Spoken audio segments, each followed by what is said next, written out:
بسم اللہ الرحمن الرحیم باب ما یذکر فی الذات والنعوت واسام اللہ عز وجل وقال خبیب وذلك فی ذات الالہ فذکر الذات باسمہ تعالی. ذرا بند کر دو ہوا، ذرا ٹھنڈی آندی پی ہے.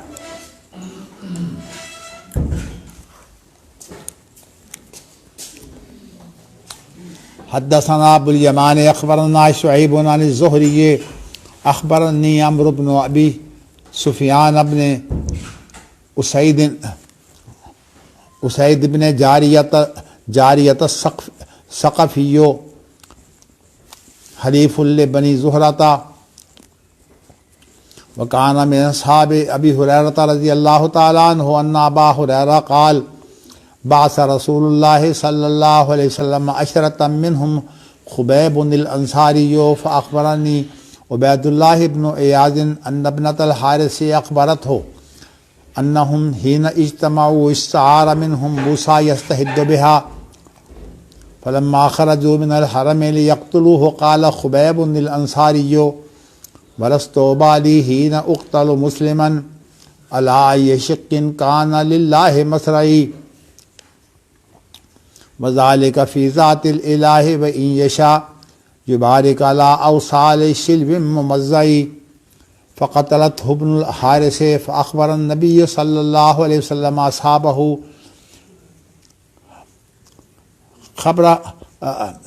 فاخبر النبی صلی اللہ علیہ وسلم اصحابہ خبرهم یوم اصیبوا.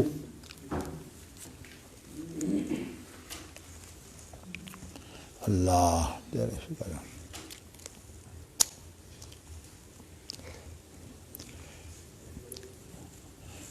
عنوان امام بخاری نے جب عنوان باندھتے ہیں تو اس وقت اہل علم کے جو موقف ہیں یا ان کے جو اقوال ہیں ان کے پیش نظر ایک عنوان جو ہے وہ قائم کرتے ہیں مسئلہ کے طور پر، اور اس کے بعد پھر ترجمۃ الباب کے اندر اس کے بعد پہلو اجاگر کرتے ہیں یا بعض پہلوؤں کی جو تائید کرتے ہیں. پھر اس کے بعد جو ہے وہ مرفوع حدیث لاتے ہیں جو بطور دلیل کے کام کرتی ہے.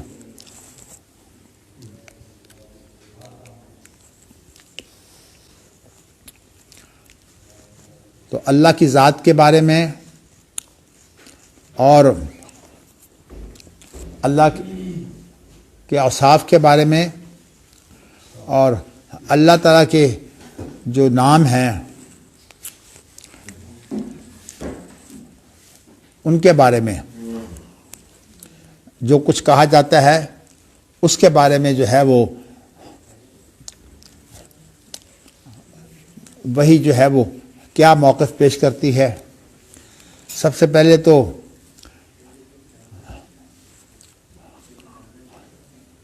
ایک صحابی خبیب ہے،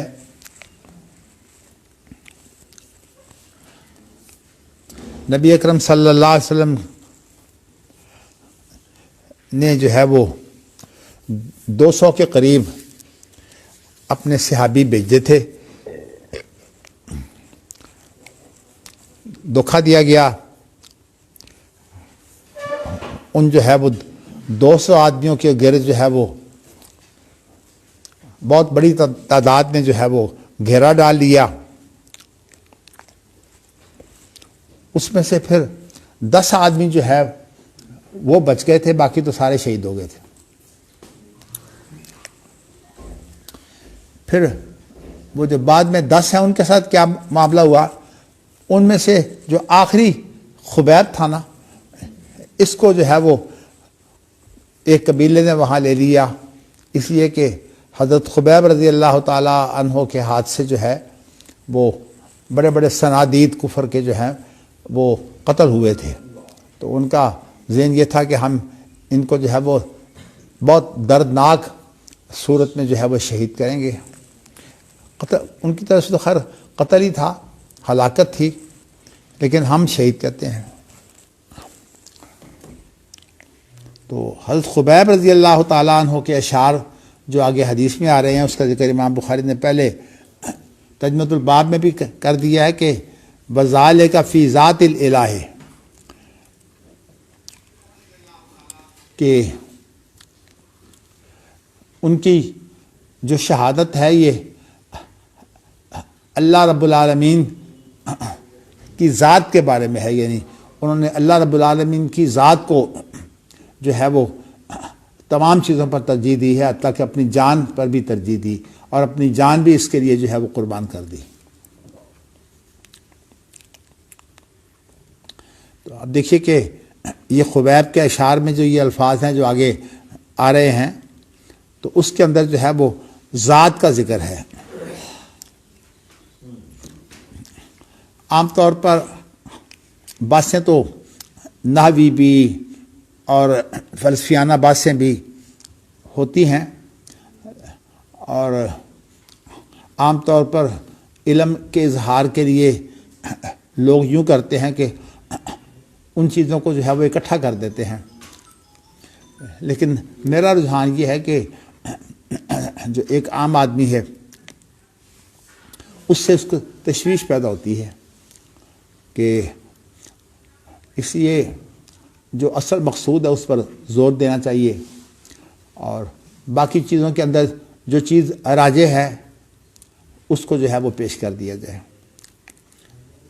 تو صرف اتنی بات میں یہاں کہنا چاہتا ہوں کہ اللہ کی ذات کے اوپر عام طور پر الف لام داخل نہیں ہوتا، لیکن حدیث میں تو الف لام اس پر داخل ہوا ہے، تو اس لیے ہم یہ سمجھتے ہیں کہ اللہ کو کسی کی طرف اضافت کر کے بھی جو ہے وہ بیان کیا جا سکتا ہے، جیسے ذات الالہ، اور اگر یہ اس طرح سے اضافت کے بغیر پیش کیا جائے تو الذات بھی عام طور پر جو ہے وہ جو اس طرح معرف باللام، اس کی ایک شکل یہ بھی ہوتی ہے کہ جو اس کا مضاف الیہ ہے وہ حذف کر کے جو ہے وہ مضاف کو معرف باللام کر دیتے ہیں۔ یہ کیا مطلب؟ اللہ کی ذات پر الف لام نہیں آتا؟ عام استعمال میں اللہ کی ذات پر الف لام نہیں لاتے، اس کو جو ہے جب ذات کا لفظ استعمال کرتے ہیں تو کسی اضافت کے ساتھ استعمال کرتے ہیں، لفظ ذات۔ لفظ ذات کا مثلا ذات الکلام، ذات القوہ، قرآن مجید میں ہے نا ذو القوۃ المتین، تو اس طرح عام طور پر اس کا اطلاق جو ہے وہ اضافت کے ساتھ ہوتا ہے، لیکن الذات جو ہے اس کا استعمال جو ہے وہ نہیں کرتے جو نحوی لوگ، لیکن میں نے آپ کو یہ بتایا ہے کہ اس کا الف لام کے ساتھ جو استعمال ہے وہ بھی ہوتا ہے، اور الف لام جو ہے اس کی ایک شکل یہ بھی ہے کہ مضاف الیہ کو اگر آپ ختم کر دیں تو اس کے اوپر الف لام لے آئیں تو اس سے مراد پھر جو ہے خود بخود معرفہ ہو جاتا ہے۔ ایک تو مضاف الیہ کے ساتھ کوئی معرفہ ہوتا ہے نا مضاف، اور اس کے اندر الف لام جو ہے وہ اوپر ڈال دیا جائے تو وہ بھی مضاف الیہ کے بدلے میں ہوتا ہے۔ اچھا، دوسری بات یہ ہے کہ یہ جو لفظ ذا ہے نا، یہ حقیقت میں اشارے کے لیے ہے، ہاذا ہے جی، ہاذا جیسے لفظ ہے تو ہاذا میں ہا تو تنبیہ کے لیے ہے نا، لیکن ذا جو ہے یہ اشارہ کے لیے ہے، یعنی اگر کسی کا نام نہ لیا جائے اور اس کی طرف جو ہے اشارہ کر دیا جائے تو یہ بھی جو ہے وہ اسی کے قائم مقام ہوتا ہے، یعنی اشارہ جو ہے وہ ذات کے قائم مقام ہوتا ہے۔ ہم جو ہے وہ کسی کا نام نہیں لیتے، ایسے کر دیتے ہیں اشارہ کر کے، لیکن اگر جو ہے وہ اس کے ساتھ اشارہ کے ساتھ جو ہے وہ نام بھی لے لیا جائے تو پھر جو ہے وہ مزید بات جو ہے وہ پکی ہو جاتی ہے۔ جیسے میں آپ کو اس سے پہلے بتا چکا ہوں کہ اشہد ان لا الہ الا اللہ، اس میں اللہ تعالیٰ کی توحید کا تو بیان ہے، لیکن اس میں زوردار اس بات کو کرنے کے لیے جو ہے وہ ساتھ اشارہ بھی کر دیا ہے۔ تو ذا جو ہے یہ عربی زبان میں کسی کی طرف اشارہ کرنے کے لیے مراد وہی چیز ہوتی ہے جس کی طرف اشارہ ہوا ہے۔ اللہ اکبر۔ ہاذا، ہاذین وغیرہ وغیرہ یہ الفاظ ہیں، اور اس کی جمع جو ہے وہ ذو بھی آتی ہے، لیکن اس کی مشہور جو جمع ہے نا وہ اس کے اصل مادہ کی بجائے الو جو ہے وہ اس کے ساتھ آتی ہے۔ یعنی الو جو ہے وہ ذاک، اگر آپ جو ہے وہ الو کا لفظ بیان کر دیں تو گویا کہ جمع کے لیے ہا اولائے، اولائک الذین، یہ سارے جو ہیں یہ ذا کی جمع ہی ہے۔ مقصد یہ کہ یہ سارے اس میں اشارہ ہیں۔ اسی طرح اللتیا، اللتی، یہ سارے جو ہیں یہ مؤنث کے لیے۔ اللہ اکبر۔ حدثنا ابو الیمان اخبرنا شعیب، یہ جو اب سند امام بخاری جو ہے وہ بیان کرنے کے بعد جو بنی زورہ کے ایک حلیف ہیں ان کا ذکر آیا نا، عمر بن ابی سفیان بن اسید بن جاریہ ثقفی، تو یہ ایک حلیف ہیں بنی زورہ کے لیے، چونکہ یہ نکرہ کی صورت میں آئے ہیں اس لیے میں نے ترجمہ کیا ایک حلیف، ان کے اور حلیف بھی ہوں گے۔ تو یہ حضرت ابو ہریرہ رضی اللہ تعالیٰ عنہ کے ساتھی تھے۔ تو ابو ہریرہ رضی اللہ تعالیٰ عنہ نے یہ بیان کیا کہ نبی اکرم صلی اللہ علیہ وسلم نے 10 آدمی بھیجے تھے، جن میں سے جو ہے وہ خبیب انصاری بھی تھے۔ میرا خیال یہ ہے کہ وہ جو مجھے دوسا کا مغالطہ ہوا ہے وہ کوئی اور واقعہ ہے، یہ 10 آدمیوں کا واقعہ یہ کہ میں سوچ رہا تھا کہ وہ میرے خیال میں کسی اور واقعہ سے التباس ہو گیا، تو اس لیے یہ آدمی جو تھے یہ 10 ہی تھے، 10 ہی تھے۔ ہاں میرے خیال میں وہ اس کی بات ہے۔ ہیں؟ اچھا، ان کو شہید کرنے والے شاید لوگ 200 ہوں گے۔ اب ایسی کوئی آتی ہے تعداد مجھے دو واقعہ ہیں، ایک میں 10 صحابہ تھے اور اس میں 70 صحابہ۔ نہیں، میرے خیال میں کوئی واقعہ ایسا بھی ہے جس میں 200 صحابہ تھے، لیکن مجھے اس کو جو ہے وہ نہیں التباس ہو گیا ہے۔ اچھا جی، تو اب ایسا ہے کہ نبی اکرم صلی اللہ علیہ وسلم نے جو ہے ان 10 آدمیوں کو بھیجا، تو اب وہ کہتے ہیں کہ مجھے عبید اللہ بن ایاز جو ہے وہ رضی اللہ تعالیٰ عنہ انہوں نے پھر خبر دی۔ دیکھو نا، یہ جو قتل و غارت کے واقعات ہوتے ہیں اس میں کوئی خبر دینے والا پھر خبر دیتا ہے، اس لیے کہ جنگوں کے اندر کوئی او پی بن کر کوئی نہیں بیٹھتا، جیسے کہ کربلا کے اندر جو ہے وہ یوں کربلا کے واقعات بیان کیے جاتے ہیں جیسے کہ کوئی او پی بیٹھا ہو اوپر تماشا دیکھ رہا ہو۔ انا للہ و انا راجعون۔ اس لیے کربلا کے واقعات جو ہیں وہ سارے کے سارے جو ہے ان میں سے بہت اجمالی چیزیں جو ہیں وہ ٹھیک ہیں، باقی سب تفصیلات جو ہیں وہ بناوٹی ہیں۔ اور یہ بھی ہے کہ حضرت حسین رضی اللہ تعالیٰ عنہ کے کو تقریباً 150 سال کے بعد ایک کتاب لکھی گئی، اور اس کتاب کے اندر جو ہے ایسے واقعات جو ہیں وہ پیش کیے گئے ہیں اس کربلا کے بارے میں، اور ہے وہ ساری بناوٹی کتاب۔ 150 سال کے اندر کون راوی ہے، کس نے بیان کیا ہے، سارا کو سارا معاملہ جو ہے۔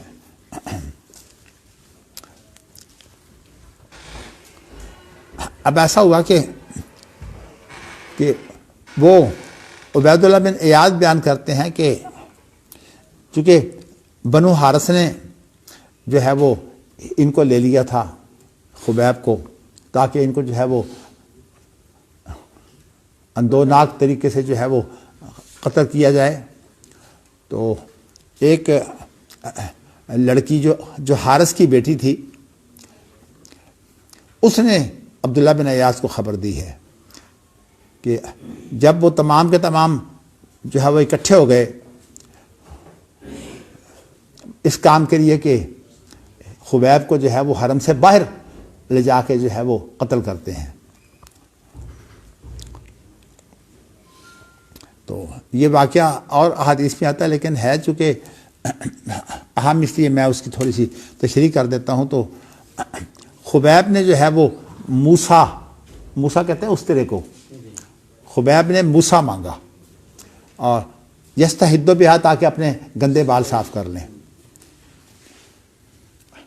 اب یہ چونکہ عورت تھی، اس سے غلطی ہو گئی، اس نے ان کو جو ہے وہ اس طرح دے دیا صفائی کے لیے. اب صورت حال یہ بنی کہ اتفاق سے جب ان کے ہاتھ میں اس طرح، ادھر سے ایک چھوٹا بچہ، جو دودھ پیتے بچے جو ہیں وہ جب جو ہے وہ اس طرح رگڑ کر چلنا شروع ہو جاتے ہیں، تو وہ بچہ جو ہے وہ اسی طرح جو ہے وہ پنجابی میں کہتے ہیں رڑدا ان کے پاس چلا گیا. تو انہوں نے اس کو پکڑ کر جو ہے وہ اپنی ران پر بٹھا لیا. اب ایک ہاتھ میں اس طرح ہے اور ایک ہاتھ پر ایک وہ بچہ بیٹھا ہوا ہے. تو اب جو ہے وہ جب اس کی ماں نے دیکھا تو وہ تو کانپ گئی کہ آئے ہائے یہ تو اب میرا بچہ گیا، کیونکہ اس کو تو ہم نے قتل کرنا ہے اور یہ میرے بچے کو اب مار دے گا یہ. لیکن دیکھیں کہ اللہ تعالیٰ نے کس طرح مسلمانوں کو جو ہے وہ، انہوں نے کہا کہ تم فکر نہ کرو، یہ بچہ جو ہے میں اس کو نہیں ماروں گا. آپ دیکھیں مسلمانوں کی یہ کیفیت ہوتی ہے، اللہ کی طرف سے صبر. ویسے وہ اسے ڈال بنا سکتے تھے اس وقت؟ ہیں ویسے وہ شرعی طور پر اسے ڈال بنا سکتے تھے بچے کو؟ ڈھال تو بنا سکتے تھے، ڈھال بنا سکتے تھے، لیکن نہیں بنایا انہوں نے. اچھا بات یہ ہے کہ انسان اپنی جان کے لیے کسی کی کوئی چیز جو ہے وہ قابو کر کے کر تو سکتا ہے. مجھے یاد ہے کہ میری ایک بیٹی جو ہے وہ ڈاکوؤں نے جو ہے وہ میرے سسرال میں بسن پورہ کے اندر جو ہے وہ جب ڈاکو داخل ہو گئے تو انہوں نے عام طور پر ڈاکوؤں کا طریقہ یہ ہوتا ہے کہ بچوں کو جو ہے وہ سب سے پہلے یرغمال بنا دیتے ہیں تاکہ یہ گھر والے جو ہے قابو آ جائیں. تو ایسا ہوا کہ میری بیٹی چھوٹی سی تھی، میرے بچوں کا ذرا فرق کم تھا، تو اس کو جو ہے وہ ڈاکوؤں نے اس کے اوپر رکھ دیا پستول وغیرہ، اور پھر کہا جو اس کی نانی تھی کہ جب تمہارے پاس جو کچھ بھی ہے تم لے آؤ. تو اس بیچاری نے جو ہے وہ ان کو کہتی میں تمہیں سب کچھ دیتی ہوں، پیسے بھی نکال دیے، زیور بھی نکال دیا، تو حتیٰ کہ پاسپورٹ تک، یعنی جو چیز بھی تھی وہ ساری کی ساری دے دی. تو ساتھ ان کو جو ہے وہ پیار کر دی جائے کہ اس بچی کو نہ یہ مار دیں. اب یہ واقعہ تو بڑا اس طرح سے بن جاتا ہے نا. دیکھیے بچہ جب مال بنا لیا جائے تو میں کہتا ہوں سب کچھ ہو سکتا تھا، لیکن انہوں نے جو ہے وہ اللہ کے راستے میں شہید ہونے والوں کو جو ہے وہ ان چیزوں کی پرواہ نہیں ہوتی. حقیقت یہ ہے کہ انسان اپنی موت سے پیار کرتا ہے، لیکن جب نبی اکرم صلی اللہ علیہ وسلم کی یہ بات سامنے آتی ہے نا کہ مجھے جو ہے میرا دل چاہتا ہے کہ میں جو ہے وہ شہید ہو جاؤں، پھر مجھے زندہ کیا جائے، پھر میں شہید ہو جاؤں، پھر مجھے زندہ کیا جائے، پھر میں جو ہے وہ شہید ہو جاؤں. تو اس کے بعد جو ہے وہ حقیقت یہ ہے کہ شہادت کے بارے میں پھر انسان جو اپنی موت، یہ انسانی طبیعت ہے کہ موت انسان پسند نہیں کرتا، تو پھر حقیقت یہ ہے کہ موت قریب انسان جو ہے وہ تیار ہو جاتا ہے. اب جب وہ حرم سے نکل گئے تاکہ خبیب کو جو ہے وہ قتل کریں، تو خبیب انصاری کے یہ اشعار، آپ کو یہ تو پتہ ہے کہ اس دور میں جاہلیت کے دور کے ساتھ ہی جو مسلمانوں کا دور آیا ہے، اس کے اندر جو ہے عربی زبان کی مہارت اتنی تھی کہ عام طور پر عورتیں بھی، حتیٰ کہ بچے تک جو ہے وہ کوئی چیز بیان کرتے تو شاعری کے انداز میں. اب یہ خبیب انصاری کے جو ہے وہ الفاظ سنیے. ولست بالی ہی نہ اقتل و مسلمہ، میں پرواہ نہیں کرتا جب کہ مجھے مسلمان کی حیثیت سے جو ہے وہ قتل کیا جا رہا ہے. جی اللہ ای شکن کان اللہ مسرعی، کہ کون سے پہلو پر جو ہے وہ میں گروں گا، یعنی میرا جو بچھاڑنا ہے وہ کون سے پہلو پر ہوگا. یعنی مجھے اس بات کی کوئی پرواہ نہیں کہ اب کون سا پہلو جو ہے وہ میں اس پر جو ہے وہ مسلمان، بس مجھے مسلمان کی حیثیت سے جو ہے وہ بالکل وہی بات ہے وَلَا تَمُوتُنَّ إِلَّا وَأَنْتُم مُسْلِمُونَ. اچھا آگے کہتے ہیں وَذَلِكَ فِي ذَاتِ الْإِلَٰهِ وَإِن يَشَاء، اور یہ اللہ کی ذات کے بارے میں ہے. الہ وہ ہوتا ہے جس کی طرف انسان جو ہے وہ بے قرار ہو کر رجوع کرے. تو ذات الہ، یہاں دیکھیے الہ کے ساتھ لفظ ذات کو لے آئے ہیں. تو یہ ذا کا جو مؤنث ہے یہ ذات ہے.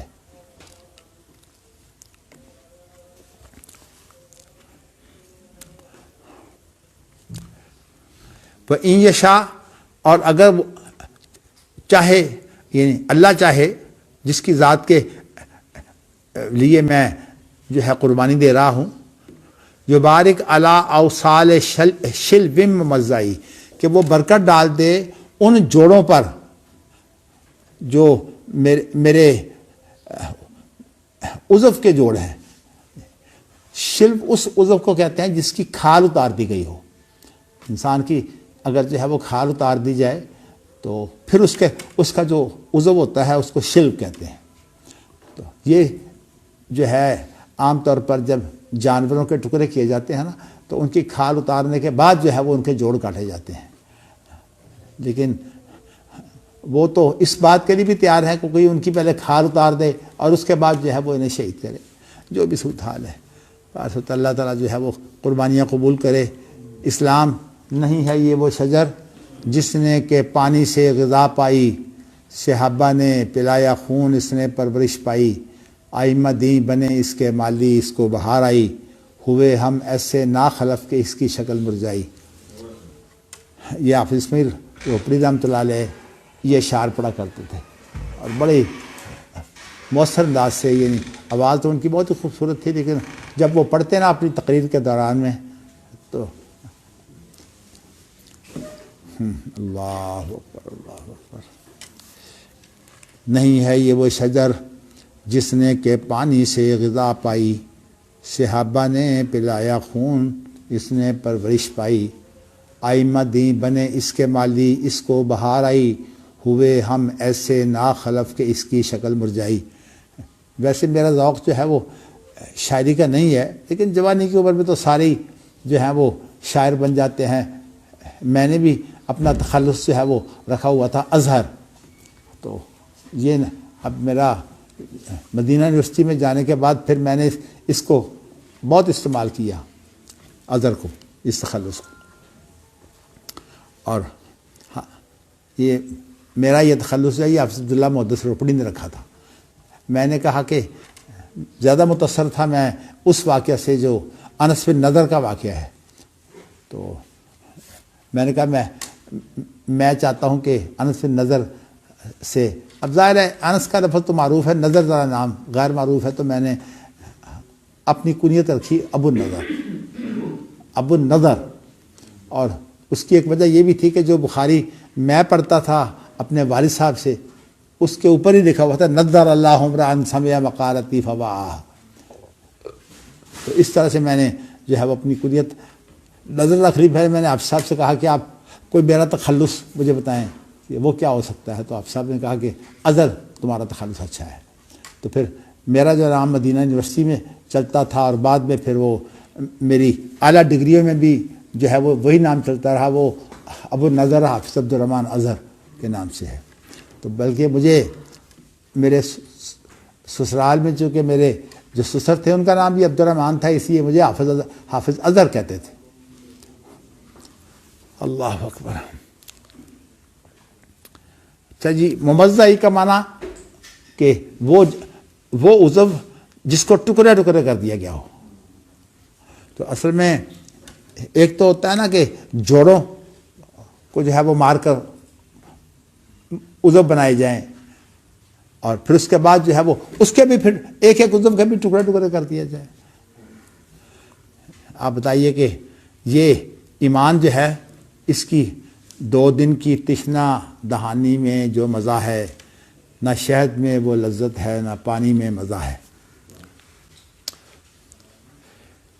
فقتلہ ابن الحارث، تو اس کو پھر خبیب کو جو ہے وہ حارث کے بیٹے نے قتل کیا تھا. تو نبی اکرم صلی اللہ علیہ وسلم نے اس کی خبر جو ہے جس دن اس کو شہید کیا گیا اسی دن صحابہ کو خبر دے دی تھی کہ اس کے ساتھ یہ معاملہ ہوا ہے.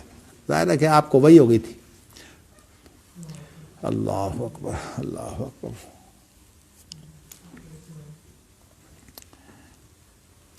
باب قول اللہ تعالی ویحذرکم اللہ نفسہ.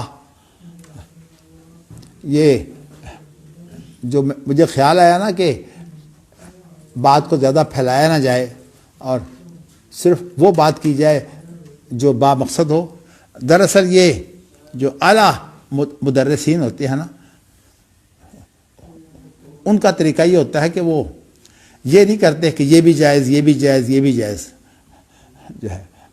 یہ عام طور پر وہ لوگ کرتے ہیں جو کسی کو تشویش میں ڈالیں، اور ہمارے ہاں عام طور پر جو فقہا ہیں ان کا طریقہ یہی ہے کہ وہ پیچھے سے فکر الواقعہ تو جاتی رہتی ہے، یوں بھی فلاں نے یوں کہا فلاں نے یوں کہا فلاں، یہ تو اصل میں تشویش کا انداز ہے.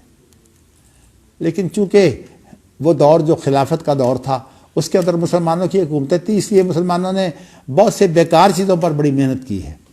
تو اب آپ دیکھیے کہ اس طرح سے اقوال اکٹھے کر لینے، لیکن اقوال اکٹھے کرنے سے زیادہ ضروری تو یہ بات ہے کہ آپ دیکھیے کہ اس کا قول جو ہے پیچھے واقعاتی صورتحال کیا تھی، اور انسانوں کا جو غیر معصوم جو ہوتے ہیں ان کا قول تو ایک پہلو ہوتا ہے کہ جو پہلو درپیش ہے. جیسے میں نے آپ کو جو ہے وہ یہ بات بتائی تھی کہ وہ اہل حدیث کے اندر جو فتویٰ آیا انہوں نے اس چیز کو دیکھا ہی نہیں. اس اندر سوال یہ ہے کہ ایک عورت جو ہے اس کو اس کا خاوند نے کہا میں تمہیں طلاق دینا چاہتا ہوں.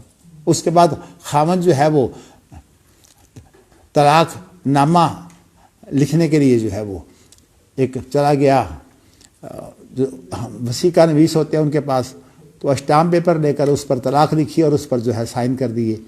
اور سائن کرنے کے بعد اس نے کہا کہ میں مشورہ کر لوں.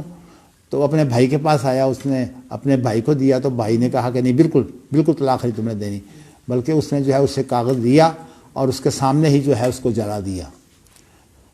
اب کیا تو فتویٰ دینے والا جو ہے وہ حافظ عبدالستار حماد جو ہے وہ کہتے ہیں کہ طلاق ہو گئی. حالانکہ میں نے آپ کو بتایا تھا کہ یہاں جو ہے یہ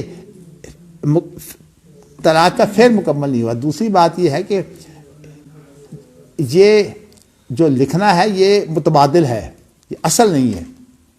حتیٰ کہ قرآن مجید کا لکھنا بھی جو ہے یہ ایک حفاظت کا متبادل ذریعہ ہے. اصل تو قرآن کی حفاظت ہے، بل ہوا آیات بینات فی صدور الذین اوتوا العلم. اصل چیز تو جو ہے وہ جو سینے میں ہوتی ہے اور جس کے ساتھ انسان بولتا ہے. اب ایک انسان کے دل کے اندر جو ہے وہ اگر کوئی اچھی چیز ہو جب تک منہ سے نہیں کہے گا اس کا نفاذ نہیں ہوتا. تو اسی لیے جو ہے وہ کوئی آدمی جو ہے وہ منہ سے قبول نہ کہے اور کہے کہ میرا نکاح ہو گیا ہے، دل کی رضامندی کافی نہیں ہے. اس طرح اگر کہیں لکھ دیا جائے، نکاح نامہ تیار کر لیا جائے، لیکن ویسے ایجاب و قبول نہ ہو تو کوئی نکاح نہیں ہے. تو یہ ساری چیزیں جو ہیں یہ اصل میں باریک ہوتی ہیں. اور ہمارے یہاں تو اب چونکہ ایسے لوگ مفتی بنے ہوئے ہیں جن کو خاص طور پر جو ہے وہ اصولوں کا پتہ نہیں ہے، اور جب تک اصل میں اصولوں کی واقفیت نہ ہو انسان جو ہے وہ فتویٰ نہیں دے سکتا. یعنی اگر اس کا عمل مکمل ہو گیا تو پھر بھائی کے پاس کیوں گیا تھا؟ نہیں مکمل ہوا ہی نہیں.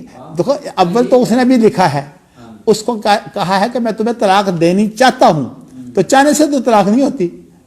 انسان بہت کچھ چاہتا ہے بعد میں نہیں کرتا، تو اس لیے طلاق وہاں عمل ہی مکمل نہیں ہوا، تو اس لیے اس کو کہہ دیا کہ طلاق ہو گئی.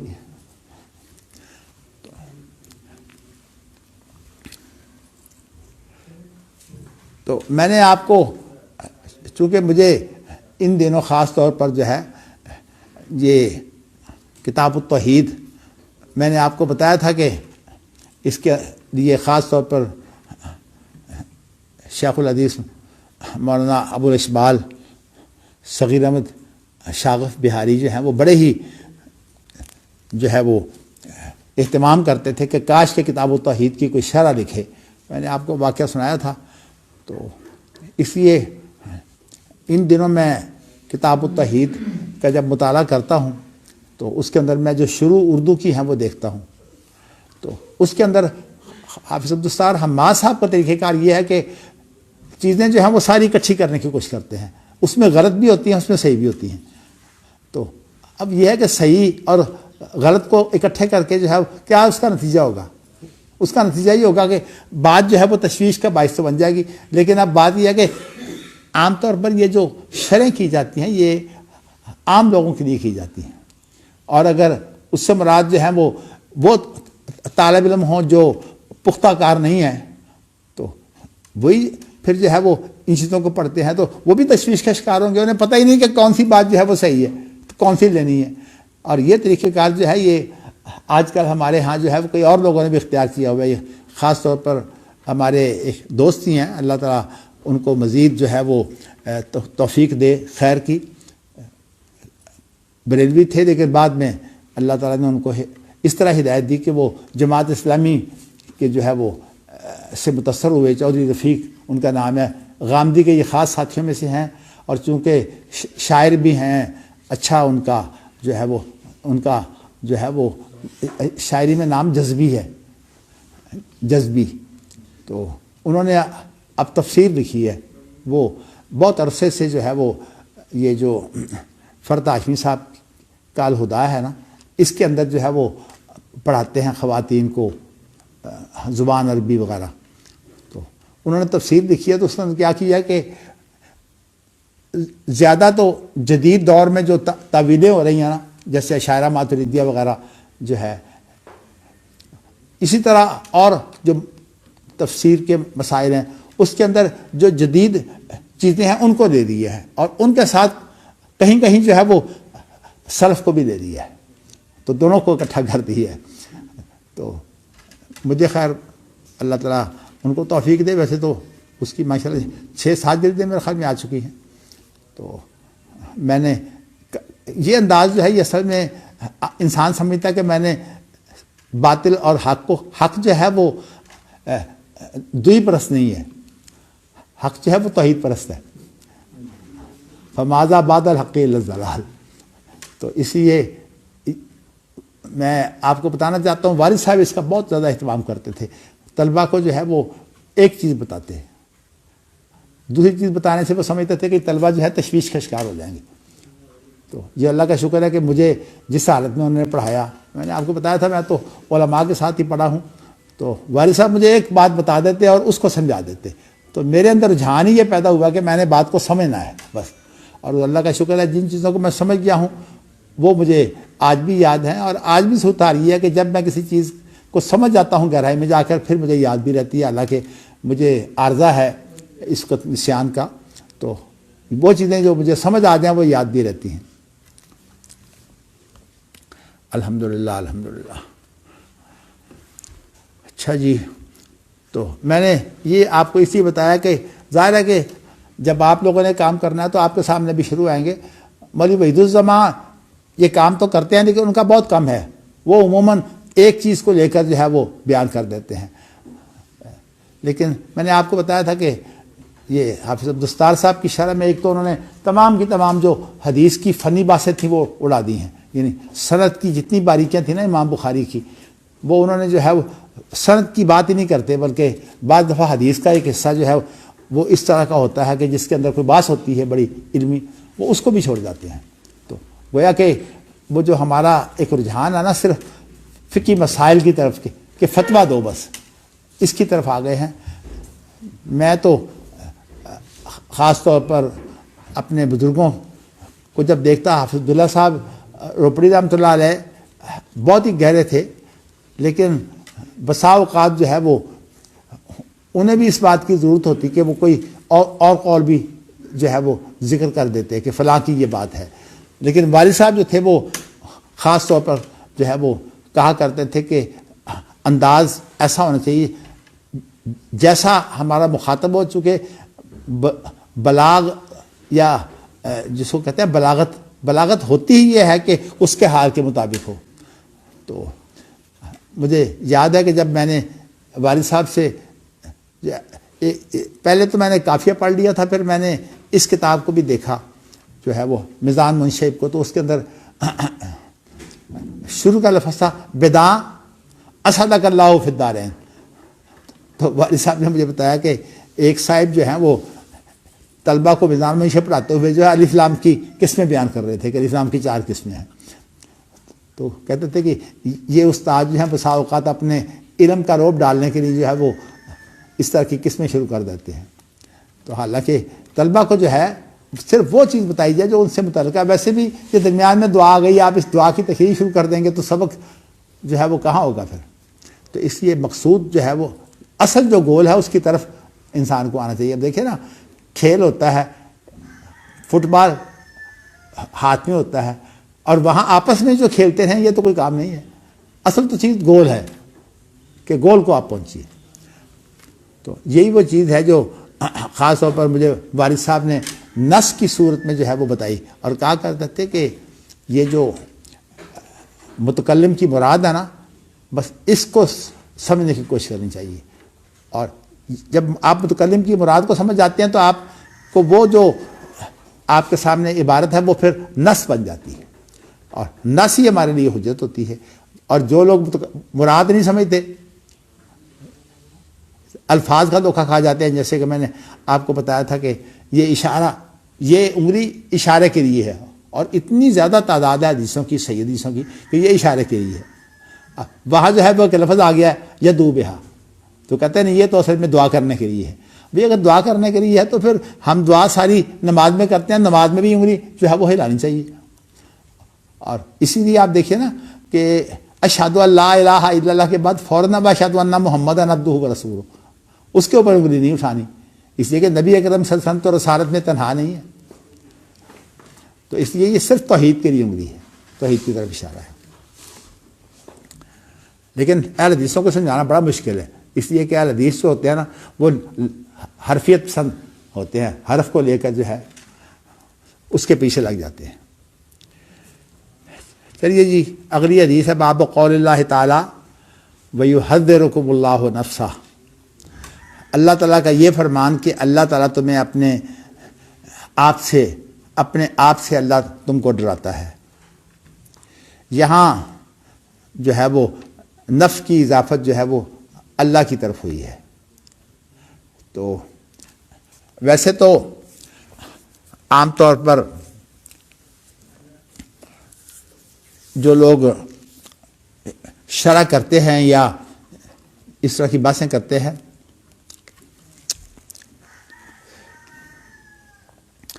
وہ اسماء و صفات کے اندر انہوں نے تقسیم کرتے ہوئے مختلف نام رکھے ہیں، جیسے صفات عقلیہ،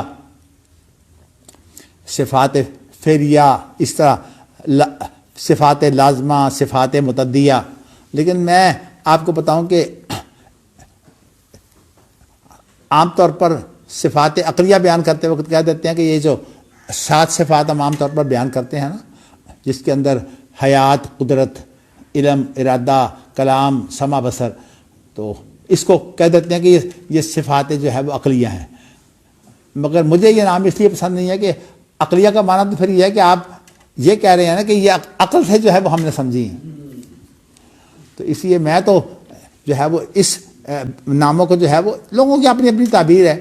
میرے نزدیک پسندیدہ جو طریقہ ہے وہ یہ ہے کہ ایک تو صفات ذاتیہ ہیں، اور صفات ذاتیہ ہم اس لیے بولتے ہیں کہ اللہ کے بارے میں ہم نہ تو کسی عضو کی جو ہے وہ کا اثبات کرتے ہیں اور نہ کسی عضو کی ہم نفی کرتے ہیں.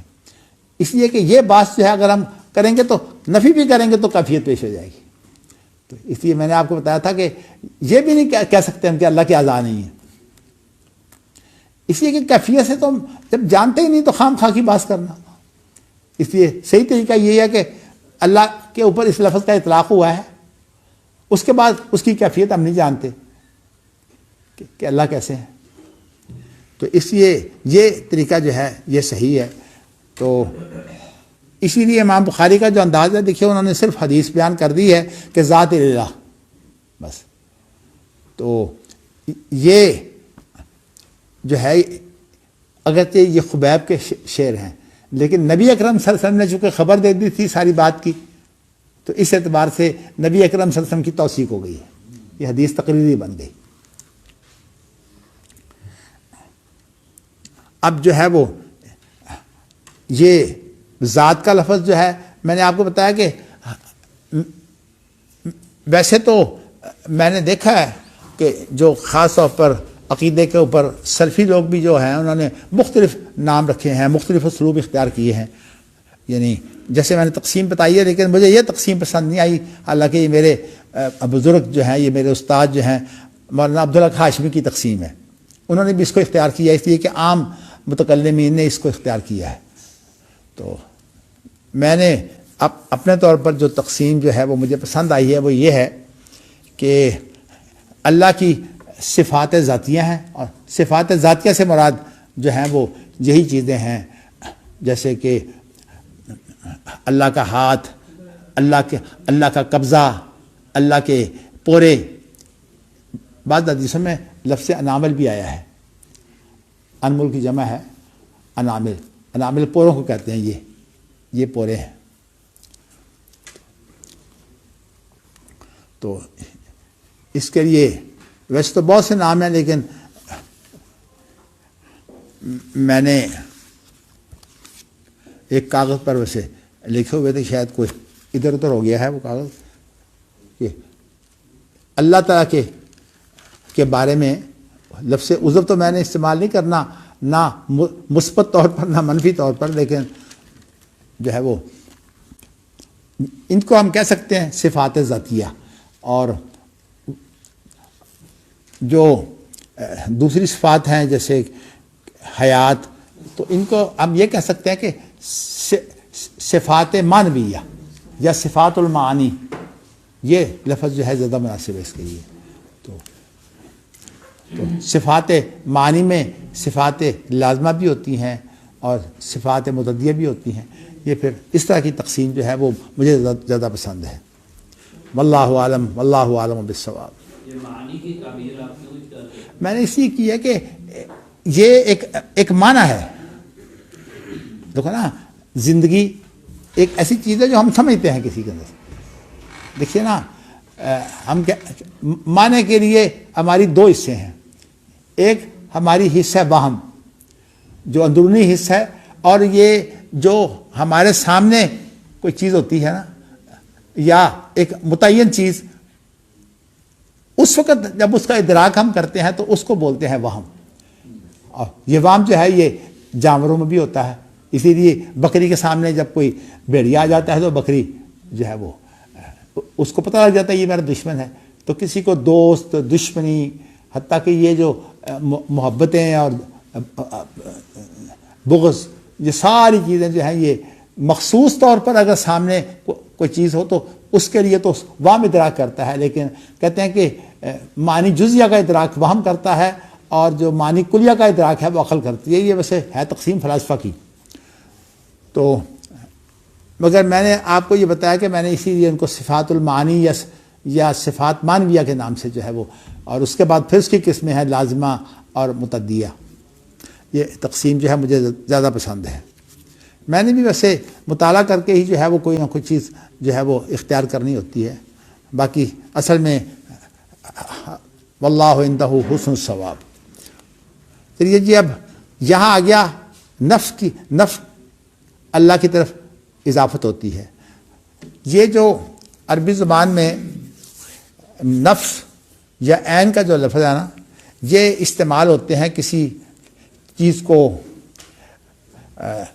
یہ بتانے کے لیے کہ جس کو ہم کہتے ہیں بذات خود کو بیان کرنے کے لیے. ایسے ہم کہتے ہیں نا کہ یہ کام میں نے خود کیا ہے, تو اس کے لیے میں لفظ یعنی فعلتو نفسی, یعنی میں نے یہ کام جو ہے وہ خود کیا ہے. اس طرح جو لفظ عین ہے وہ بھی اسی کے لیے استعمال ہوتا ہے. اس کے عام طور پر جو ہے وہ توقید کے لیے کہا جاتا ہے کہ یہ الفاظ ہیں کہ جب کوئی انسان جو ہے وہ کسی کی تاکید کرنا چاہتا ہے تو اس وقت جو ہے وہ لفظ عین اور لفظ نفس کا استعمال ہوتا ہے. لیکن یہ تو عام لوگوں کے بارے میں ہے. اللہ کے بارے میں جو ہے وہ نفس کا جو اطلاق ہوا ہے یا تو مراد تو اللہ سے بھی یہی ہے کہ یہاں اللہ کی ذات کا جو ہے یہ وصف ہے. اور یہ میں نے جیسے کہا نا اوصاف ذاتیہ میں ان کو شمار کرتا ہوں. یہ لفظ ذات ہو یا لفظ نفس ہو اور اس کے بعد شخص کا لفظ بھی آئے گا انشاءاللہ تعالی 2-3 ابواب کے بعد. تو یہ تمام کے تمام الفاظ جو ہیں ان کا اطلاق اللہ پر ہوا ہے کتاب و سنت کے اندر. تو اس اعتبار سے جو ہے وہ ان کا اطلاق ہو سکتا ہے. لیکن اس سے مراد جو ہے وہ اگرچہ اللہ تعالیٰ کے اوصاف جو ہیں وہ متنوع ہیں تو اس اعتبار سے ہم یہ نہیں کہہ سکتے کہ شخص ہو یا نفس ہو یا ذات ہو یہ ایک ہی چیز ہے.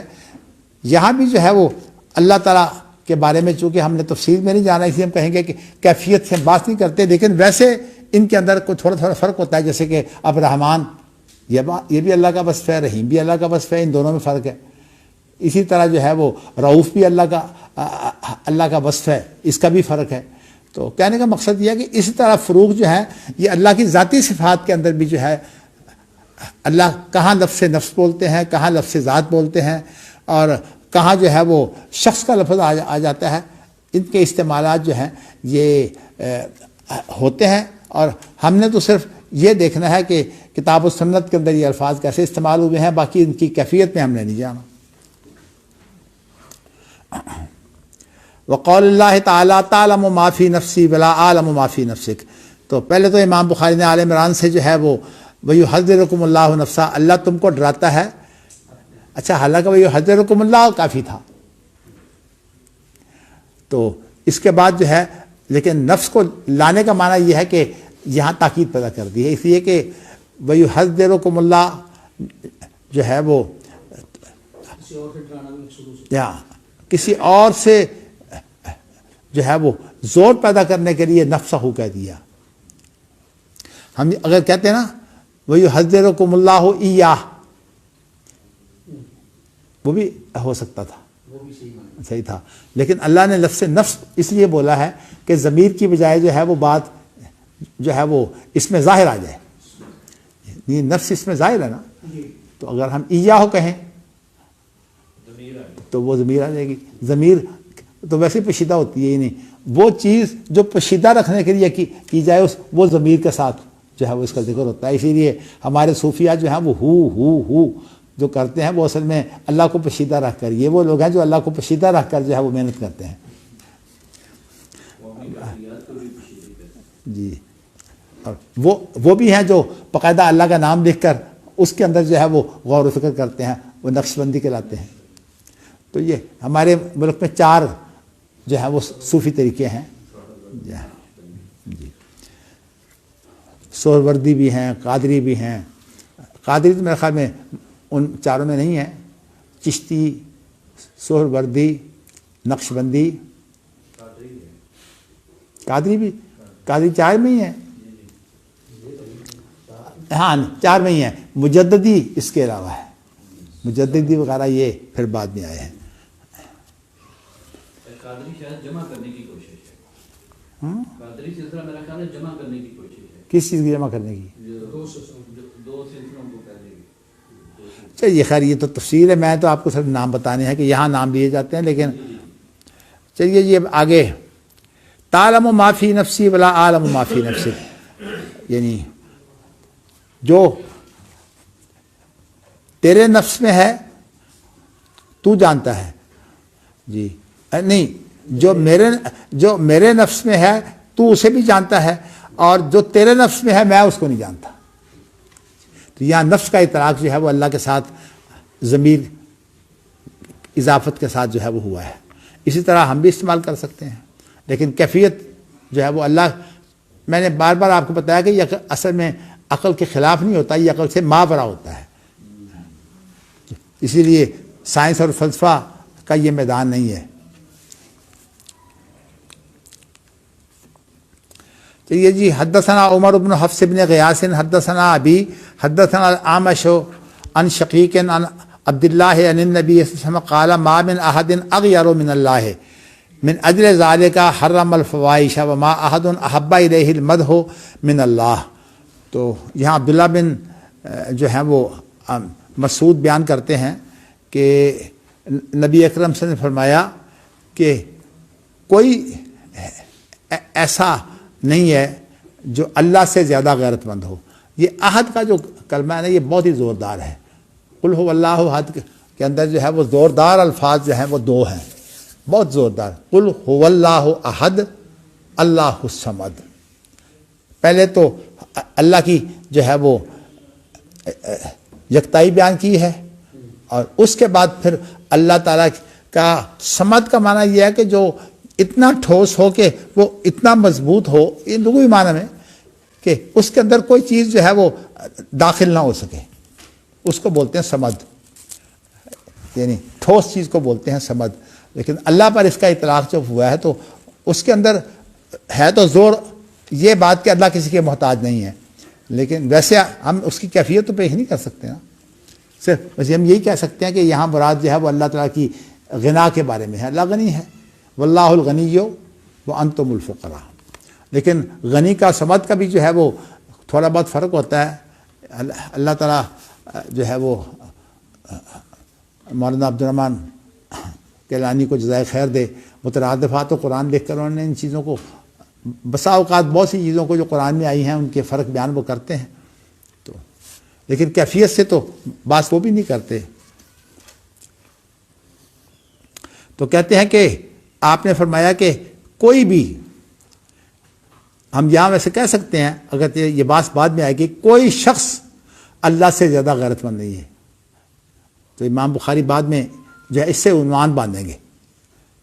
تو من اجل ذالک حرم الفواحش، تو اللہ نے اسی وجہ سے جو ہے وہ جو بے حیائی کی چیزیں جو ہیں ان کو حرام کیا ہے. وما احد احب الیہ المدح من اللہ، اور کوئی ایسا شخص نہیں ہے جس کو اپنی تعریف جو ہے وہ پسند ہو اللہ سے بڑھ کر. اللہ کے یعنی اللہ سے، یعنی جتنی اللہ کو پسند ہے کسی اور کو اس طرح جو ہے وہ اپنی تعریف پسند نہیں ہے. یعنی مقصد اصل میں یہ ہے کہ اللہ کو اپنی تعریف بڑی پسند ہے، اور اس لیے اللہ کو حق بھی ہے کہ وہ اپنی تعریف کرائے، اس لیے کہ اور ساروں کی تو تعریف جھوٹی ہوگی نا، اس لیے کہ بڑھ جائے کہ حد سے تو جھوٹی ہو جائے گی، حد سے بڑھ کر بھی جھوٹی ہو جائے گی. لوگ آپ بتاؤں کہ جو حد سے بھی نہیں بڑھتی وہ بھی اصل میں تعریف جو ہے وہ ہماری نہیں ہوتی، اس لیے کہ تقدیر تو اللہ کے ہاتھ میں ہے. تو اصل تو ہمارے کام تو تدبیر کا ہے، اور تدبیر کے اندر بھی اصل میں دخل تو تقدیر کا ہوتا ہے. تو اس لیے تقدیر اور تدبیر کی جو حدیں ہیں میں نے آپ کو بتایا کہ اس مسئلے میں تو آپ پڑھے ہی نہیں. تقدیر کے مسئلے میں سارا جو اصل میں الجھن ہے وہ یہ ہے کہ تدبیر اور تقدیر کی حد کیا ہے، اور حالانکہ اس کی حد ویسے ہے ہی کوئی نہیں. لیکن ایک مفہوم کے طور پر ایک بات ہے کہ انسان کا کوئی نہ کوئی دخل ہے، لیکن وہ دخل کیسا ہے؟ وہ دخل ایسا ہے کہ جس کی وجہ سے یہ اس کی تعریف بھی کی جاتی ہے، اور اس کو برا برا بھی کہا جاتا ہے، یا اس کو جنت ملتا ہے، اس کو جہنم ملتا ہے. بس ہم اس سے لیتے ہیں. باقی اس کی حد بندی جو ہے وہ جتنے بھی لوگوں نے کوشش کی ہے وہ گمراہ ہو گئے ہیں. تو اسی لیے کسی نے کہا نا، کم عاقل آیت مذاہب وجاہل جاہل تلقاہ مرزوقا ھذا الذی ترک الاوہام حائرا وسیر العالم النہریر زندیقا. تو اس نے کہا کہ بہت سے عقل مند جو عقل کی انتہا کو پہنچے ہوئے ہیں وہ محنتیں کر کر کے تھک گئے. مطلب ان کو نہیں ملتا وہ جس چیز کو چاہتے ہیں، اپنی عقل سے جو ہے وہ کچھ بھی نہیں ملتا، اللہ کی تقدیر سے ملتا ہے. تو اس کے بعد وہ کہتا ہے کہ بہت سے جاہل جو جہالت کی انتہا کو پہنچے ہوئے ہیں تو دیکھے گا کہ ان کے نعمتیں جو ہے وہ کس طرح برمار ہے. اور اس کے بعد کہتا ہے کہ ھذا الذی ترک الاوہام حائرا، یہ وہ چیز ہے جس نے جو ہے وہ ہماری عقلوں کو پریشان کر دیا ہے. وسیر العالم النہریر زندیقا، اور ایک بڑے اجل عالم کو جو ہے وہ زندیق بنا دیا ہے. یہ وہی ہے تقدیر کا اور اس کا تدبیر کا جو ہے حد بندی. جن بڑے سے بڑا عالم ہو اس کی حد بندی کوئی نہیں کر سکتا، لیکن ہم ایمان لاتے ہیں، ہمارے ایمانیات کی 6 چیزوں میں تقدیر شامل ہے، والقدر خیرہ و شرہ۔ اچھا جی، اب حدیث آپ پڑھ لیں تاکہ ایک بڑی اہم بات تھی، میرا تو خیال تھا آج آ جائے گی لیکن وہ کل آئے گی انشاءاللہ۔ ویسے وہ بہت ہی اہم بات ہے۔ چلیے اللہ تعالیٰ ہدایت دے۔ میں نے اس بات کو جو ہے پڑھنے کے بعد مجھے اندازہ ہوا کہ ہمارے ہاں اس شخص کو حدیث نہیں پڑھانی چاہیے جس کو جو ہے کتاب التوحید بخاری کی جو ہے نہ آتی ہو، یا جس کو جو ہے وہ کتاب الالزام بالکتاب و سنہ نہ آتا ہو۔ یہ 2 باب جس نے نہیں پڑھے ہوئے وہ بخاری نہیں پڑھا سکتا، وہ پڑھائے گا ایسے ہی ترجمے دیکھ کر۔ اب تو لوگوں نے ترجمے دیکھ کر بخاریاں پڑھانی ہوتی ہیں، تو اس لیے ہمارے شیخ الحدیث جو ہیں وہ یہی کام کرتے ہیں۔ تو اللہ تعالیٰ بارصورت ویسے ترجمہ دیکھنا کوئی منع تو نہیں ہے، لیکن ویسے یہ ہے کہ ترجمہ جو ہوتا ہے اس کے لیے اتنی صلاحیت ہونی چاہیے کہ انسان جو ہے وہ غلط اور صحیح کی تمیز کر سکے، ورنہ انسان جو ہے وہ دوسروں سے حاصل تو کرتا ہی ہے، جیسے فہم تفہیم سے حاصل کرتا ہے، اس طرح کتابیں بھی دیکھتا ہے۔ میں بھی خود بہت موقعوں پر جب میں دیکھتا ہوں، خاص طور پر حافظ عبدالستار عمار صاحب نے یہ دعویٰ کیا کہ میں نے غنیمان جو ہیں ان کی شرح کو سامنے رکھا ہے، لیکن مجھے اندازہ ہوا کہ نہیں، وہ غنیمان کو بھی نہیں سمجھ سکے صحیح طرح۔ لیکن اب کیونکہ میرا مقصود تنقید نہیں ہے، میں نے صرف یہ بتایا ہے کہ اس کے لیے انسان کو جو ہے وہ زیادہ سے زیادہ محنت کرنے کی ضرورت ہے، اور خاص طور پر حدیث کے اندر جو بات کو صحیح سمجھنے کی بات ہے، یہ جتنے بھی صحابہ کے اختلاف ہیں نا وہ تقریباً سمجھ کے ہیں۔ تو میں نے آپ کو یہ بتایا تھا نا کہ اللہ کے بارے میں جو اب صحابہ کا اختلاف ہے کہ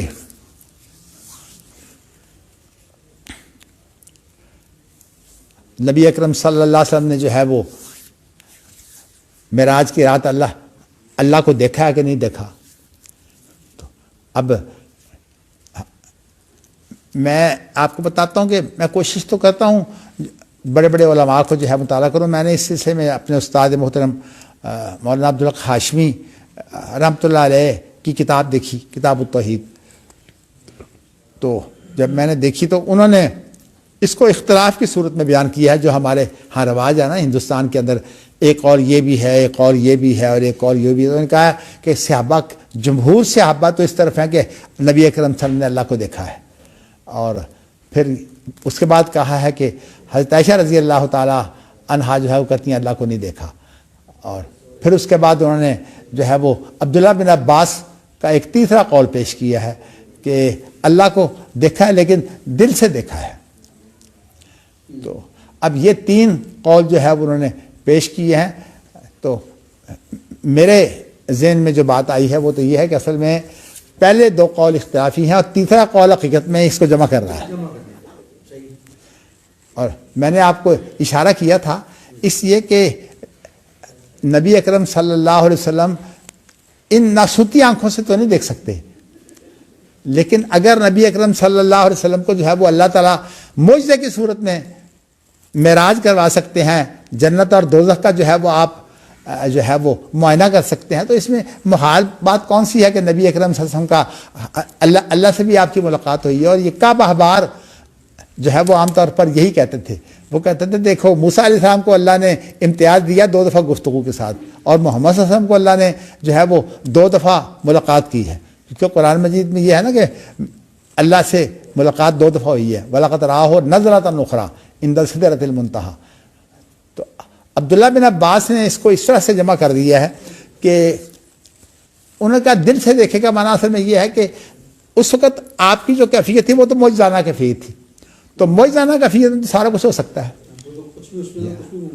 تو اس لیے کہ جب انسان جو ہے وہ ان ضوابط کے اندر نہ ہو جس کے ہم سائنس فلسفے کی روح سے جو ہے وہ ہم پابند ہیں، تو اس کے بعد معجزہ کی صورت میں سب کچھ ہو سکتا ہے۔ تو اس لیے معجزہ کی صورت میں جو ہے میں سمجھتا ہوں کہ عبداللہ بن عباس کا جو کلام ہے نا یہ حقیقت میں دونوں کو جمع کر رہا ہے، تو اس لیے صحابہ کا میں نے بتایا آپ کو زیادہ اختلاف جو ہوتا ہے معنی کو سمجھنے کا ہوتا ہے. اسی لیے جو کتابیں استدراکات کے بارے میں جو کتابیں ہیں ان میں بھی اصل میں معنوی گہرائی ہے، اور اس کے بارے میں خاص طور پر امام طحاوی کا مطالعہ کرنا چاہیے، مشکل الاثار اور معنی الاثار کا. وہ معنی کی طرف جو ہے وہ بہت زیادہ توجہ دیتے ہیں. دونوں میں ساری کیا فرق ہے، مشکل الاثار اور معنی الاثار؟ چھوڑیے اب اتنی بات ہی کافی ہے. ہم اپنے سبق سے نہ نکل جائیں نا.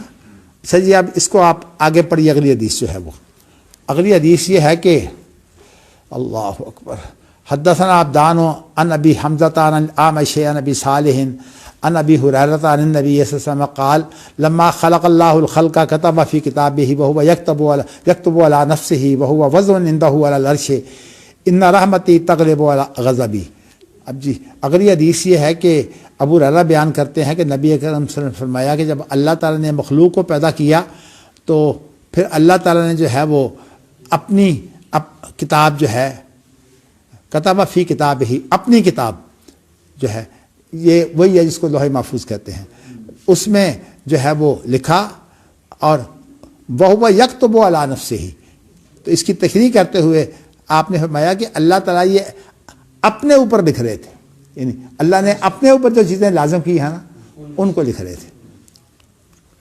ویسے کل ایک لڑکے نے تقریر کی تھی نا، تو مجھے پسند آئی. ارشد سندھی اللہ تعالیٰ اسے صحت عافیت سے رکھے. وَإِذَا جَاءَكَ الَّذِينَ يُؤْمِنُونَ بِآيَاتِنَا فَقُلْ سَلَامٌ عَلَيْكُمْ. اگلی آیت یہی ہے كَتَبَ رَبُّكُمْ عَلَى نَفْسِهِ الرَّحْمَةَ أَنَّهُ مَنْ عَمِلَ مِنْكُمْ سُوءًا بِجَهَالَةٍ ثُمَّ تَابَ مِنْ بَعْدِهِ وَأَصْلَحَ فَإِنَّهُ غَفُورٌ رَحِيمٌ. چلیے جی، اللہ توفیق دے. ماشاءاللہ دیکھیے یہ اللہ کی دین ہوتی ہے. کل سارے شاگرد اکٹھے تھے، میں تو بس یہی کہتا تھا کہ اللہ تعالیٰ ان کے اندر برکت ڈال دے، ان کو دین کا علم دے دے.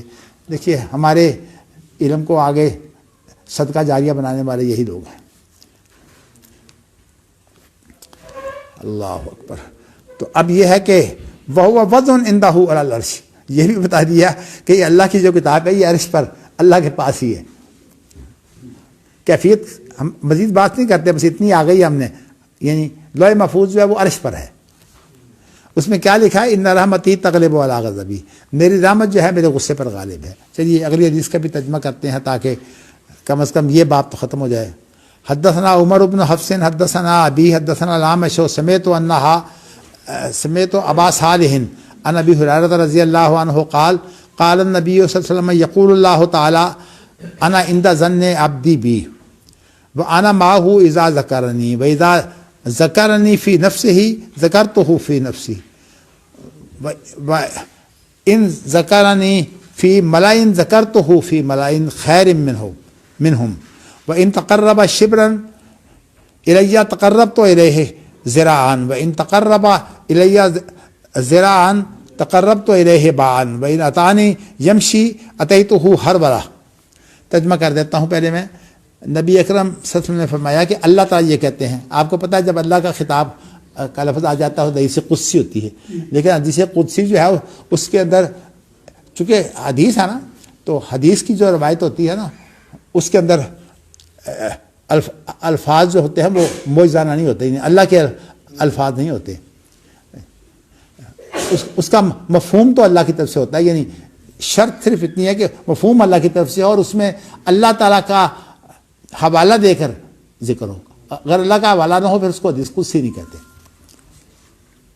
ویسے تو ساری جو ہے وہ نبی اکرم صلی اللہ علیہ وسلم کی جو باتیں ہیں وہ تمام کی تمام وہی ہیں، لیکن جب اللہ کا حوالہ آ جائے گا تو اس کو حدیث قدسی کہیں گے. صحیح جی. اس کے اندر یہ ہے کہ اللہ فرماتے ہیں کہ انا عند ظن عبدی بی، میں اپنے بندے کے گمان کے ساتھ ہوں.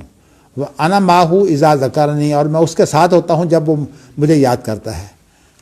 فَإِن ذَكَرَنِي فِي نَفْسِهِ ذَكَرْتُهُ فِي نَفْسِي.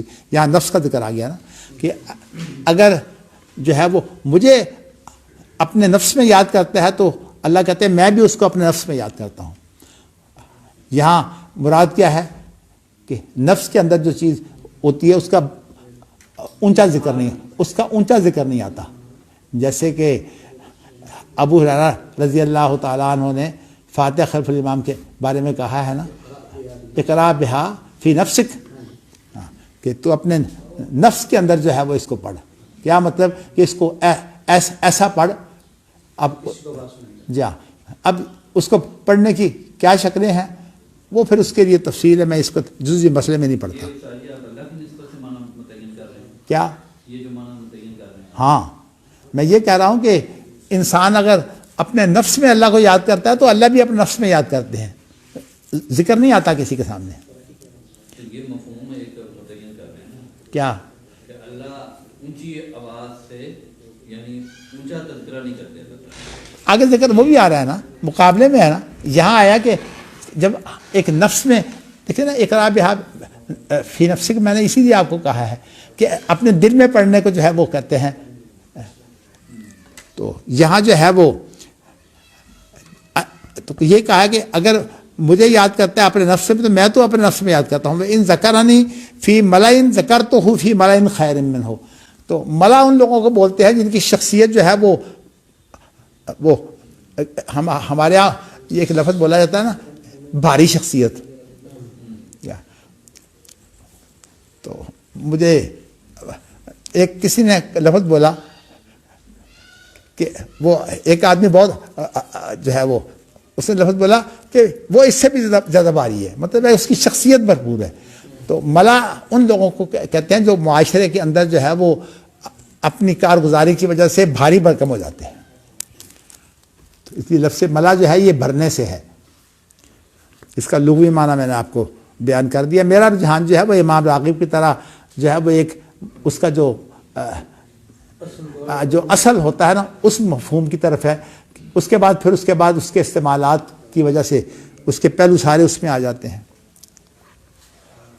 تو یہ جی آگے یہ ہے کہ وَإِن تَقَرَّبَ شِبْرًا إِلَيَّ تَقَرَّبْتُ إِلَيْهِ ذِرَاعًا. اور اگر مجھے ایک بالشت میرے طرف آتا ہے تو میں ایک ہاتھ، تو دو بالشت، ہاتھ دو بالشت کا ہوتا ہے نا، ہاتھ اگر آپ گنے تو ایک اور یہ 2.5 فٹ کا ہوتا ہے لیکن 2 بالشت.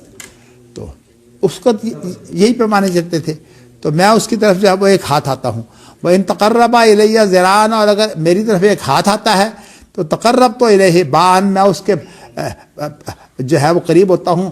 گز، با کہتے ہیں گز کو، بلکہ جو با ہے نا، ایک تو صورت یہ ہے ہے جی اتنا ہوتا ہے، یہ گز ہے.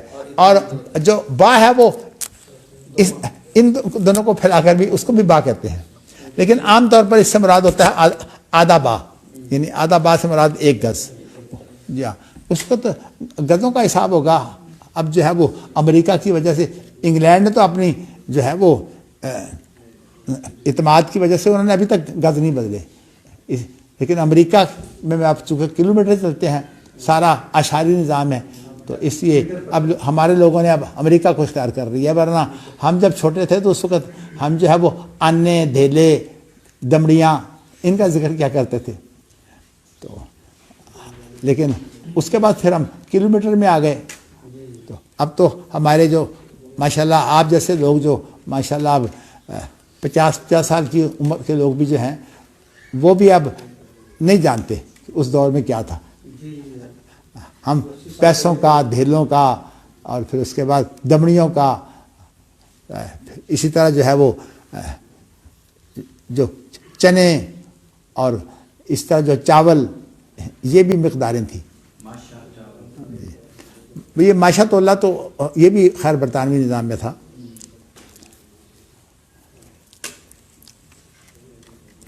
چلیے جی آگے، جب اللہ جو ہے وہ چل کر آتا ہے تو میں ہر ولاتن بھاگ کر، نہیں، ہم اگر اللہ کی طرف چل کر جاتے ہیں تو اللہ بھاگ کر آتا ہے. اس میں ہم تو کیفیت پیش نہیں کرتے، اور اس لیے جو اللہ کے بارے میں آ گیا ہے ہم تو اس پر ایمان لاتے ہیں. ترجمہ مفہوم ہم اس کا سمجھتے ہیں لیکن کیفیت میں نہیں پڑھتے، اس لیے کہ جس کی ذات کا پتہ نہیں ہے اس کی کیفیت میں ہم ہے وہ کیسے پڑھ سکتے ہیں. یہاں میں صرف اتنی سی تشریح آپ کو کر دیتا ہوں کہ انا عند ظن عبدی بھی. اللہ کے ساتھ جو انسان کا گمان ہے نا وہ بہت بہتر ہونا چاہیے. جب اللہ نے یہ کہہ دیا کہ میری رحمت جو ہے مجھ پر جو ہے وہ میرے غصے پر غالب ہے، تو اسی لیے قرآن مجید میں ان رحمتی وسعت غضبی نہیں، وہ کیسے الفاظ ہیں کہ فَسَأَكْتُبُهَا لِلَّذِينَ يَتَّقُونَ وَيُؤْتُونَ الزَّكَاةَ وَالَّذِينَ هُمْ بِآيَاتِنَا يُؤْمِنُونَ. یہ کہتے ہیں کہ اللہ شیطان جو ہے جب اللہ تعالیٰ اپنی رحمت کی حالت میں ہوں گے تو اس وقت جو ہے وہ شیطان کو امید پیدا ہو جائے گی کہ شاید مجھے بھی معاف کر دیا جائے. لیکن اللہ نے قرآن مجید کے اندر اپنے وعدے کا ذکر کر دیا فَسَأَكْتُبُهَا لِلَّذِينَ يَتَّقُونَ وَيُؤْتُونَ الزَّكَاةَ وَالَّذِينَ هُمْ بِآيَاتِنَا يُؤْمِنُونَ. کہ نہیں، یہ صرف جو ہے وہ جو اللہ کا تقوی اختیار کرنے والے لوگ ہیں. اللہ کی رحمت کے لیے بنیادی شرط جو ہے وہ یہی ہے کہ انسان کے اندر اللہ کا کوئی نہ کوئی خوف موجود ہو. اللہ تعالی ہمیں یہ نصیب کرے. اللہ اکبر. رحمت کے حوالے سے پنجابی اشعار ہیں، یہ کیا تیری رحمت میں بعد میں بیان کروں گا، ٹائم تھوڑا، میں اس کے متعلق یہ بیان کر لوں کہ یہ بہت ہی اہم چیز ہے کہ انسان جو ہے اگر اللہ کے بارے میں انسان جو ہے وہ غلطی کھا جائے، رحمت کے بارے میں غلطی کھانے کا کوئی عرض نہیں ہے، لیکن اللہ تعالیٰ کی ناراضگی کے بارے میں انسان کو بڑا مضبوط ہونا چاہیے کہ بس معافی مانگے. تو اس لیے اللہ کو ایک ہی چیز پسند ہے، وہ کس سے آتا ہے کہ فی اسحارہم وفی اسحارہم ہم یستغفرون. سحریوں کو جو ہے وہ استغفار کرنے والے ہیں. بلکہ جب ابو جہل نے کہا تھا نا کہ اللہ پتھروں کی بارش کر دے، تو اس وقت کیا لفظ کہا ہے کہ ایک تو تیرا وجود ان کے اندر موجود ہے، وانت فیہم وما کان اللہ معذبہم وہم یستغفرون. اللہ ان کو کیسے عذاب کرے گا جبکہ یہ استغفار کرنے والے ہیں. اس لیے استغفار جو ہے یہ بہت بڑی چیز ہے، اور خاص طور پر جو ہے وہ انسان استغفار کی ساتھ زیادہ عملی حالت اس کی یہ ہے کہ انسان جو ہے وہ سجدے پڑ جائے. تو میرے دادا کے بارے میں والد صاحب یہ کہتے ہیں کہ موت سے پہلے بار بار وہ سجدے میں گرتے تھے. تو ہم کہتے تھے کہ کیا بات ہے آپ سجدے میں کیوں بار بار گرتے ہیں؟ کہتے ہیں شاید اللہ کو ہی قبول کر لے. تو بات جن لوگوں کو احساس ہوتا ہے وہ اس کا اہتمام کرتے ہیں. تو میں نے آپ کو یہ بتایا کہ انا ظن عبدی بھی، اللہ کے بارے میں میں کہتا ہوں گمان کو غلطی ہو جائے، اللہ مہربان ہے. تو اسی لیے نبی اکرم صلی اللہ علیہ وسلم جب ان کے سامنے کو دو پہلو آتے ہیں نا تو جو پہلو آسان ہوتا ہے اس کو اختیار کر لیتے ہیں. یہ ہے کہ حرام نہیں ہونا چاہیے، گناہ کا کام نہیں ہونا چاہیے، لیکن اس پہلو کو اختیار کرتے ہیں. آپ کو پتہ ہے کہ عبداللہ بن ابی کی نماز جنازہ پڑھاتے ہوئے آپ نے جو ہے وہ ان تستغفر لہم او لا تستغفر لہم ان تستغفر لہم 70 مرۃ کو جو ہے وہ اس کی تشریح جو ہے وہ کیا کی ہے آپ نے؟ میں زیادہ پڑھا دوں گا. ہاں جی، کہ میں آپ نے حالانکہ مراد واضح ہے لیکن وہاں اللہ کی رحمت کی وجہ سے جو ہے وہ مراد کیا لے لی ہے. تو اللہ کی رحمت کے بارے میں کہتا ہوں اگر غلطی بھی ہو جائے تو کوئی بات نہیں. اس لیے اللہ کی رحمت جو ہے اس کے بارے میں جو ہے وہ انسان کا جتنا زیادہ میلان ہو اتنا ہی بہتر ہے. اور یہ حقیقت میں جو انسان دنیا میں غلطیاں کرتا ہے نا اس کے لیے ہے کہ وہ اپنی غلطی کو ہم نہ سمجھے، اللہ کی رحمت جو ہے اس کا امیدوار ہو. ویسے تو کوئی انسان اللہ کا شکریہ ادا کر سکتا ہی نہیں ہے. مجھے بڑے پسند آئے وہ کلمے جب میں نے اس کا مطالعہ کیا تھا نا، اس کا رسالہ امام شافعی کا، تو اس کے اندر شروع میں ہی انہوں نے یہ بیان کر دیا ہے. اور یہ بات اصل میں معروف ہے حضرت داؤد کے بارے میں. جب اللہ نے کہا نا کہ داؤد شکر ادا کرو، ان کو اللہ نے بہت خوبصورت آواز دی تھی. تو اور بھی جو ہے وہ معجزات تو بہت تھے. تو انہوں نے کہا کہ اللہ میں تیرا شکر کیسے ادا کر سکتا ہوں؟ جن صلاحیتوں سے میں تیرا شکر ادا کرنا ہے وہ صلاحیتیں تو تیری دی ہوئی ہیں، وہ میری ہیں ہی نہیں.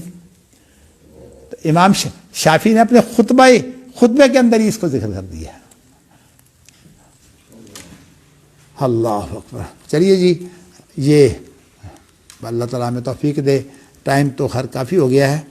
تو یہ استاد جی آپ نے ایک بات کی کہ اقرا بہا فی نفسی کا، ہیں یہ جو نماز کے بارے میں نا، اقرا بہا فی نفسی کا، اس میں سارا نطق ہوگا یا زبان بند کر کے سوچ کے پڑھ سکتے ہیں؟ بات یہ ہے، کئی لوگ یہ کہتے ہیں نہیں، میں آپ کو ایک بات کہتا ہوں کہ یہ مسئلہ اجتہادی ہے. اجتہادی کا معنی یہ ہے کہ کوئی حدیث کے اندر صراحت نہیں ہے، حدیث کو ملا کر جو ہے اس کا مفہوم نکلتا ہے. اور اجتہادات ائمہ کے مختلف ہیں. امام مالک کا اجتہاد کچھ اور ہے، امام احمد بن حنبل کا اجتہاد کچھ اور ہے، امام شافعی کا اجتہاد کچھ اور ہے. تو اس لیے اگر اس کے اندر جو ہے وہ کوئی کسی کے اجتہاد کچھ اور بن جائے تو اس پر فتویٰ نہیں لگانا چاہیے. لیکن ماشاءاللہ اب ہمارے یار حدیث تو ظاہری ہے نا، یہ کسی کو معاف نہیں کرتے، فوراً فتویٰ لگا دیں گے. لیکن یہ اجتہاد تو ابو ہریرہ کا ہے. ہاں جی، یہ اجتہاد تو ابو ہریرہ کا ہے، اور ان ائمہ اور ابو ہریرہ کا اجتہاد نہیں ابو ہریرہ کا اجتہاد نہیں ہے. دیکھیے ایک ابو ہریرہ کا ایک تو قول کی بات ہے. ابو ہریرہ جو روایت کر رہے ہیں نا، روایت کے اندر اجتہاد نہیں ہوتا، روایت کو صرف سمجھنا ہوتا ہے گہرائی میں جا کے. اجتہاد جو ہے وہ حاصل ہوتا ہے، اجتہاد کے نتیجے میں فقہ بنتی ہے. حدیثوں کی جو روایت ہے وہ صرف فہم سے متعلق ہے. اس روایت میں بھی ایسے ہی ہے نا شہر. حضرت ابو ہریرہ سے مسئلہ پوچھا گیا، صحیح مسلم میں جو ہے حضرت ابو ہریرہ سے مسئلہ پوچھا گیا تو انہوں نے کہا کہ پڑھا کرو. اس نے کہا یہ پڑھا کرو. سلمان فارسی نے کہا تھا نا، انہوں نے روایت بیان کی کہ اللہ تعالیٰ نے نماز نام رکھا ہے سورۃ فاتحہ کا. تو کسی نے پوچھا جب امام کے پیچھے تو انہوں نے فرمایا دل میں پڑھ لیا کرو. پھر انہوں نے دلیل دی. میں آپ کو بتاؤں ہمارے فرقہ وارانہ جو مسائل ہیں نا، میں صاف سی بات ہے کہ میں ان کے اندر زیادہ اس لیے نہیں پڑھتا کہ میرے نزدیک اصل میں یہ اجتہادی مسائل ہے، اور اجتہادی مسائل کے اندر جو تھوڑی بہت سختی نہیں کرنی چاہیے. لیکن نہیں، میں تو نہیں بتاؤں گا اپنا موقف کیا ہے، مگر میں آپ کو بتاؤں کہ میں نے شیخ البانی کا رد پڑھا تھا. ابو الاشبال صغیر احمد شاکر بہاری نے شیخ البانی تک کا رد کیا تھا فاتحہ خلف الامام میں.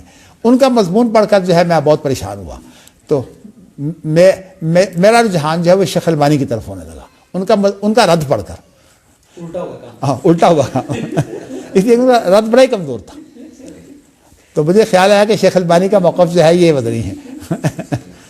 تو رجحان ہے، دیکھیے یہ رجحان ہے.